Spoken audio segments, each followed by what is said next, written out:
Merit స్కాలర్షిప్లు, అత్యాధునిక వసతి సౌకర్యాలతో భోజనాలు, బంపర్ ఆఫర్లతో 50 కోర్సుల్లో సీట్లు గ్యారంటీ ప్రకటించింది మన కాంచీ యూనివర్సిటీ. ప్రముఖ కంపెనీల్లో ప్లేస్మెంట్ అవకాశాలు. ఇంకెందుకు ఆలస్యం? వెబ్సైట్ ని సందర్శించండి.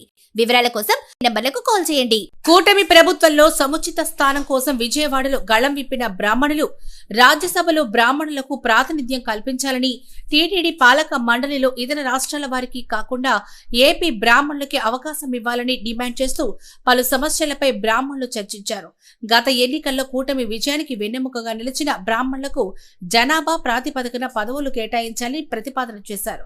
ఐఏబీఎఫ్ జాతీయ కమిటీలో ఆంధ్రప్రదేశ్ నుంచి 13 మందికి కీలక బాధ్యతలు అప్పగించగా వారికి బాధ్యతలు అప్పగిస్తూ విజయవాడ ఐలాపురం హోటల్ వేదికగా ఘన సత్కారం చేశారు. ఆంధ్రప్రదేశ్ బ్రాహ్మణ సేవా సంఘ సమాఖ్య సమావేశం ఒక చారిత్రాత్మక ఘట్టానికి నాంది పలికింది. రాష్ట్ర అధ్యక్షుడు కోనూరు సతీష్ శర్మ అధ్యక్షతన జరిగిన సమావేశంలో బ్రాహ్మణ సమాజం ఎదుర్కొంటున్న రాజకీయ వివక్షపై గళమెత్తారు. 2024 ఎన్నికల్లో కూటమి పార్టీల గెలుపు కోసం నిస్వార్థంగా కృషి చేసిన బ్రాహ్మణులకు ఇప్పుడు ప్రభుత్వం అండగా నిలవాల్సిన సమయం వచ్చిందని వారు స్పష్టం చేశారు. ఏఐబీఎఫ్ జాతీయ ప్రధాన కార్యదర్శి ద్రోణంరాజు రవికుమార్ మాట్లాడుతూ కేవలం ఓటు బ్యాంకుగా మాత్రమే కాకుండా విధాన నిర్ణయాలు తీసుకునే అత్యున్నత సభల్లో బ్రాహ్మణులకు చోటు దక్కాలని ఆకాంక్షించారు. జాతీయ స్థాయి కమిటీలోకి ఆంధ్రప్రదేశ్ నుంచి ఎంపికైన 13 మంది నూతన సభ్యులను ఈ సందర్భంగా ఘనంగా సత్కరించారు. అఖిల భారత బ్రాహ్మణ సమాఖ్య ముఖ్య సలహాదారులు పెద్దిబొట్ల లక్ష్మీనారాయణ, ద్రోణంరాజు రవికుమార్ సమక్షంలో ఈ కార్యక్రమం జరిగింది. జాతీయ కమిటీలో నియమితులైన వారిలో జాతీయ ఉపాధ్యక్షులు సత్యవాడ దుర్గాప్రసాద్, సెక్రటరీగా పాండురంగ విఠల్, శివశర్మ, మహిళా విభాగం జాయింట్ సెక్రటరీ కరి నాగలక్ష్మి, కోఆర్డినేటర్ గా ఏఎస్పీ కుమార్, అధికార ప్రతినిధిగా విఎస్ మధుబాబు, మహిళా విభాగం జాతీయ వైస్ ప్రెసిడెంట్ సుహాసిని ఆనంద్, సెక్రటరీగా అపర్ణ ప్రసాద్, తెలంగాణ ఇన్ఛార్జిగా మల్లాది శ్రీనివాస్, యూత్ వింగ్ అధ్యక్షుడిగా కరణం నవీన్ కుమార్, వర్కింగ్ ప్రెసిడెంట్ గా సూరంపూడి కామేష్, సెక్రటరీగా సాయి మనోజ్, వైస్ ప్రెసిడెంట్ గా చెరుకుచెల్ల రఘురామయ్యలను ఎన్నుకొని వారికి సత్కారం చేశారు. ఈ సమావేశం బ్రాహ్మణ సమాజంలో ఒక కొత్త ఆశను, ఉత్తేజాన్ని నింపింది.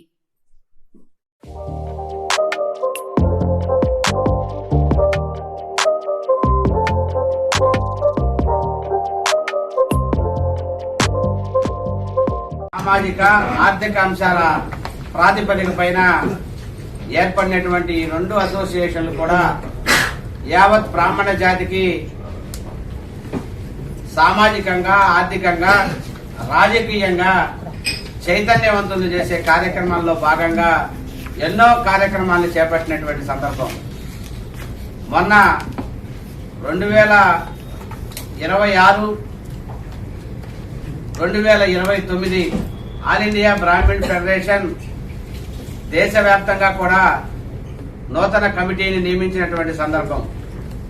దానికి చీఫ్ అడ్వైజర్ గా పెద్దలు పెద్దిబొట్ల లక్ష్మీనారాయణ గారు, అలానే సెక్రటరీ జనరల్ అడ్మిన్ గా ఆంధ్రప్రదేశ్ నుంచి 14 రాష్ట్రాలకు ఇన్ఛార్జిగా ద్రోణంరాజు రవికుమార్ గారు ఎలక్ట్ అయినటువంటి సందర్భం. ఈ రోజున ఆంధ్రప్రదేశ్ బ్రాహ్మణ సేవా సంఘ సమాఖ్య సభ్యుల ఆల్ ఇండియా బ్రాహ్మణ్ ఫెడరేషన్ కి నూతన వ్యక్తుల నియామకం కూడా వారిద్దరి చేతుల మీదుగా జరగబోతూ ఉన్నది. 8 మంది సభ్యుల్ని ఆల్ ఇండియా బ్రాహ్మణ్ ఫెడరేషన్ వివిధ విభాగాల్లో ఆ అభ్యర్థుల్ని నియమించడానికి ఇవాళ ఇక్కడ ఏర్పాటు చేయడం జరిగింది.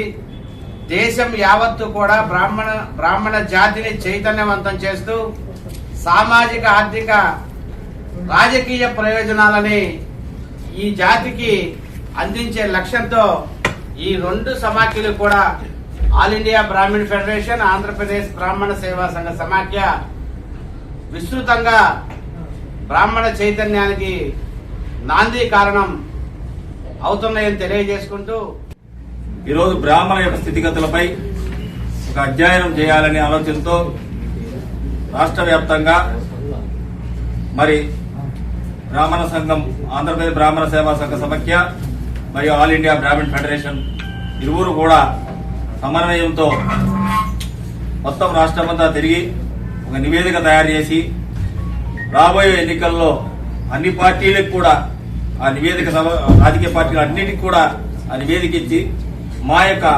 రాజకీయ, సామాజిక, ఆర్థిక పునరావాసానికి ఈ రాబోయే ప్రభుత్వాలు కానీ, ఇప్పుడున్న కూటమి ప్రభుత్వం కానీ ఏ విధంగా సహాయానికి ముందు అడుగు వేసే విధంగా మేము ఒక ప్రణాళికను రూపొందించాలనుకుంటున్నాం.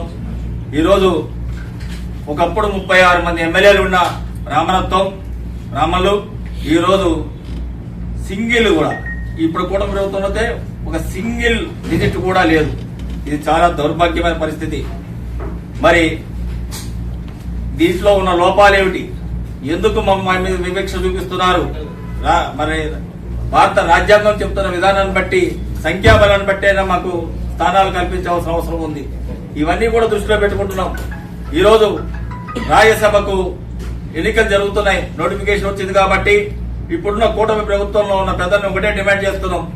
తెలుగుదేశం పార్టీ ఇప్పటి వరకు ఎప్పుడూ కూడా మాకు రాజ్యసభ స్థానం కల్పించలేదు. ఇప్పటికైనా సరే ఒక స్థానం కల్పించాలని మేము డిమాండ్ చేస్తున్నాం. ఇలానే దీని మీద మేము కూటమి సభ్యులు పెద్దలందరినీ కూడా కలుస్తాం. తప్పకుండా మా డిమాండ్ ని వాళ్ళకి విన్నవిస్తాం. కాబట్టి మేము అడుగుతుంది ఒకటే, ఈరోజు మేము తిరుపతి దేవస్థానానికి వెళ్లాలన్నా కూడా ఒక్కరు కూడా మాకు రికమెండ్ చేసే అధికారం ఉన్న పవర్ ఉన్న ఎవరు లేరు. ఆ స్థాయిలో మాకు ఎవరికి నామినేట్ చేయలేకపోయింది ప్రభుత్వం.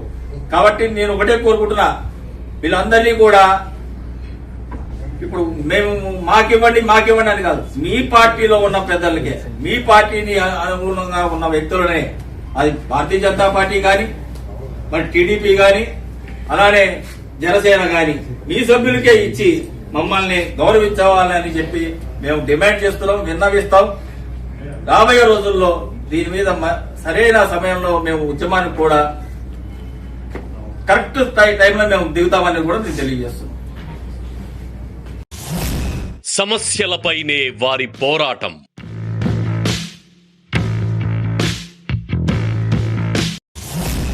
సహకారం అందించటమే వారి లక్ష్యం.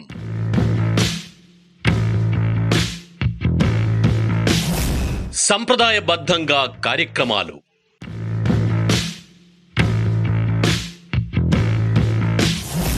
హక్కుల కోసం ఆహర్నిశలు శ్రమిస్తారు.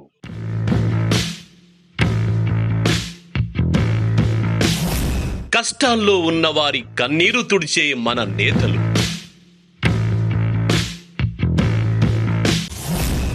సంఘాలు ఏర్పాటు చేసి సంఘటితం చేస్తున్న లీడర్లు,